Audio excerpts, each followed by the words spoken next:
国际新闻来关心以色列现主时伫和黎巴嫩南部和真主党咧相战，已经有造成8个军人死亡。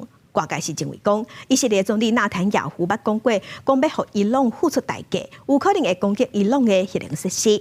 今日美国总统拜登昨昏伊是对外表示讲，伊反对以色列安尼生做。就伫咧分析人士认为，以色列可能为着要回应伊朗伫出现的飞弹攻击，而打击伊朗的核设施。英国 BBC 报道，伊朗的原住民组织主席艾斯拉米淡化这种可能性。伊讲，以色列定定安尼威胁，但是伊朗的武装部队有必要的威胁力也已经做好准备。美国总统拜登吹理讲，无支持以色列攻击伊朗的核子设施。The answer is no. We'll be discussing with the Israelis what they're going to do.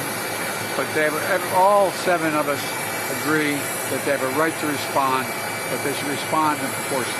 以色列也威胁讲要攻击伊朗的产油设施。伊朗讲，若是无进一步的拨人行动，伊朗对以色列有史以来上大规模的飞弹攻击已经结束。不过，以色列甲美国拢讲会拍断去。除了受到伊朗的直接攻击，以色列随里也伫咧黎巴嫩南部，甲有伊朗伫咧背后支持的真主党交战。以色列军方宣布，又有士兵死亡。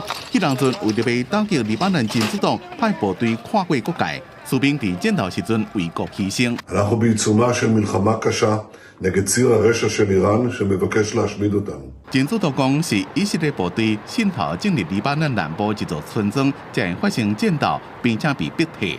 双方最近冲突是愈来愈大，以色列甲哈马斯冲突的重心转移到黎巴嫩真主党。除了猛烈的炮击黎巴嫩南部，也有炸死真主党领袖纳斯拉勒。伫即马双方是真正伫咧黎巴嫩的境内交战。真主党表示，这只是对战的开始，南部的抵抗正伫咧上悬的备战状态。公司新闻吴文玲报道。